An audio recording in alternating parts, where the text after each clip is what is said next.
আসসালামু আলাইকুম প্রিয় দর্শক, আপনাদের সকলকে আমন্ত্রণ জানাচ্ছি অন্য মঞ্চের আলাপচারিতায়। ইতিহাসের ভয়ঙ্কর চ্যালেঞ্জের মুখে আমেরিকা। এই চ্যালেঞ্জের মুখে পড়েছেন মার্কিন প্রেসিডেন্ট ডোনাল্ড ট্রাম্প। চ্যালেঞ্জে হেরে গেলে ডোনাল্ড ট্রাম্প এবং আমেরিকার ইতিহাস ভিন্নভাবে রচিত হবে, নতুন পথে তাদের হাঁটতে হবে।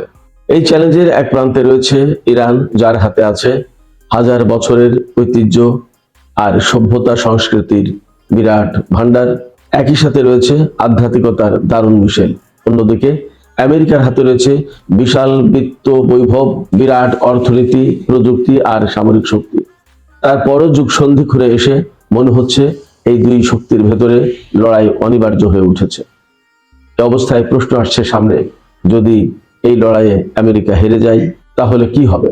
তাহলে কি সারা বিশ্বের রাজনীতি, অর্থনীতি, কূটনীতি এবং সামরিক শক্তির মানচিত্রে পরিবর্তন আসবে? তাহলে কি ভীষণভাবে বদলে যাবে বিশ্ব ব্যবস্থা? সুপ্রিয় দর্শক, আসসালামু আলাইকুম, আপনাদের সবাইকে স্বাগত জানাচ্ছি। এখনকার আলোচনায় আপনাদের সঙ্গে রয়েছি আমি সিরাজুল ইসলাম। দর্শক, আজকের ভিডিও আমেরিকা এবং ইরানের ভেতরে সম্ভাব্য লড়াই এবং যদি তাতে আমেরিকা হেরে যায় তাহলে পরিণতি কি হবে, এ বিষয় নিয়ে আলোচনা করব। আশা করি আপনারা শেষ পর্যন্ত সঙ্গে থাকবেন আর লাইক, কমেন্ট, শেয়ার করে সঙ্গেই থাকবেন। তো চলুন দর্শক, বিস্তারিত আলোচনায় চলে যাই। ইতিহাসের এক যুগ সন্ধিক্ষণে এখন দাঁড়িয়ে আছি আমরা। একদিকে রয়েছে ইরান, অন্যদিকে আমেরিকা।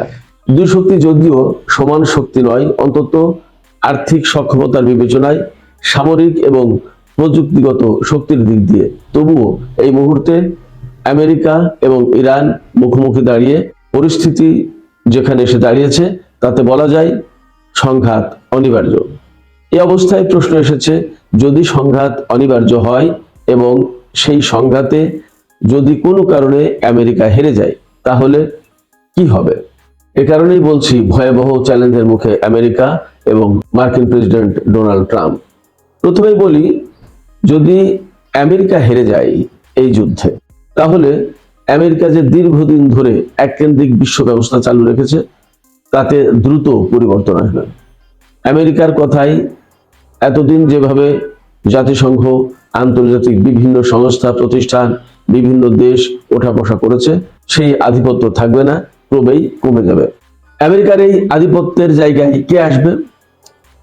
এখনই একথা বলা যাবে না যে আমেরিকার আধিপত্যের সেই জায়গায় ইরান চলে যাবে, কিন্তু একথা বলা যায় যে আমেরিকার আধিপত্যে পরিবর্তন আসবে এবং সেখানে দিন দিন শক্তিশালী হয়ে ওঠা রাশিয়া এবং চীন দারুণভাবে ঘুরে দাঁড়াবে।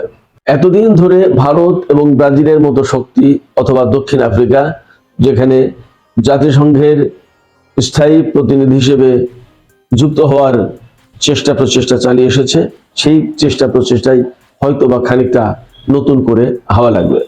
যদি আমেরিকা এই যুদ্ধে বা এই লড়াইয়ে হেরে যায় তাহলে মার্কিন অর্থ ব্যবস্থা, সুইফট সিস্টেম, ডলার সিস্টেম এর প্রত্যেকটিতে দারুণভাবে একটা পরিবর্তন আসবে।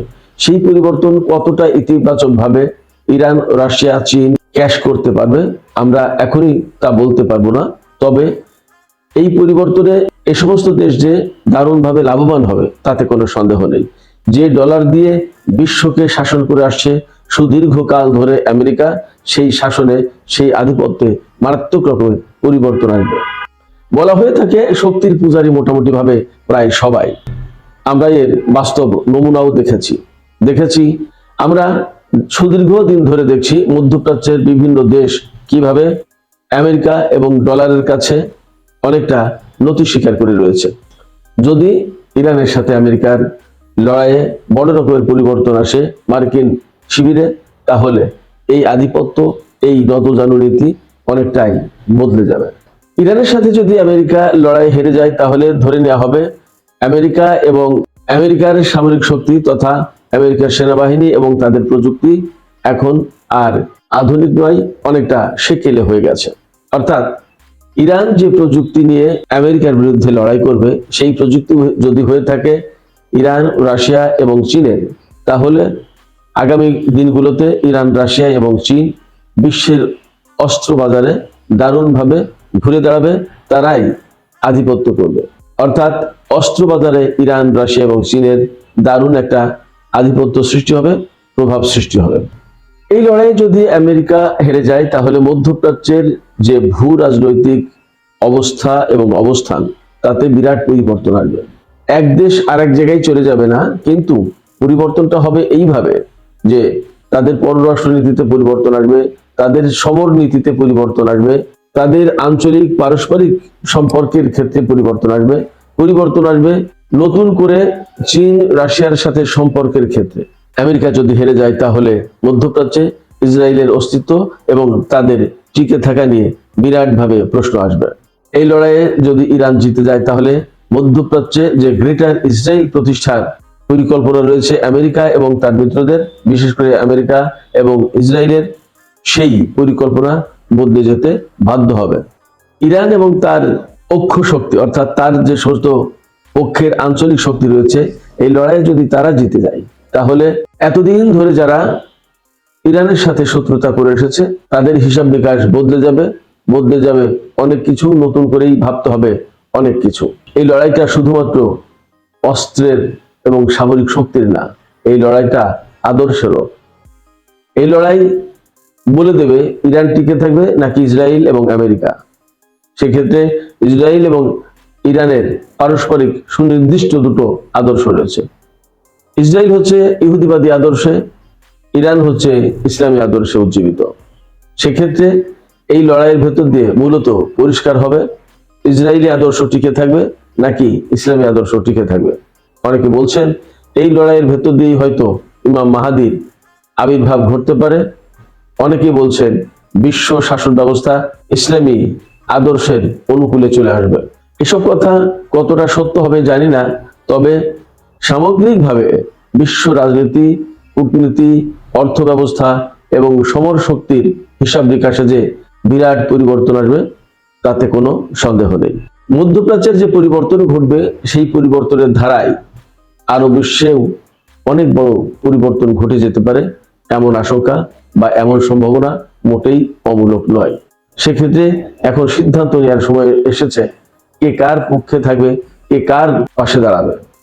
সুপ্রিয় দর্শক, এখনকার আলোচনা এখানেই শেষ করব। যাবার আগে আপনাদের কাছে প্রশ্ন রাখতে চাই যে আপনারা আমেরিকা এবং ইরানের মধ্যকার এই চলমান মারাত্মক উত্তেজনার ভেতরে কি ভাবছেন? আপনারা কি মনে করেন যে এই লড়াইয়ে ইরান হেরে যাবে অথবা আমেরিকা হেরে যাবে? কি মনে হয় আপনাদের? কমেন্টে লিখে জানাতে পারেন। আর ভিডিও লাইক, কমেন্ট, শেয়ার করে সাথেই থাকুন। নিয়মিত ভিডিও পেতে চ্যানেলটি সাবস্ক্রাইব করুন। আপনাদের সবাইকে অনেক অনেক ধন্যবাদ। আল্লাহ হাফেজ।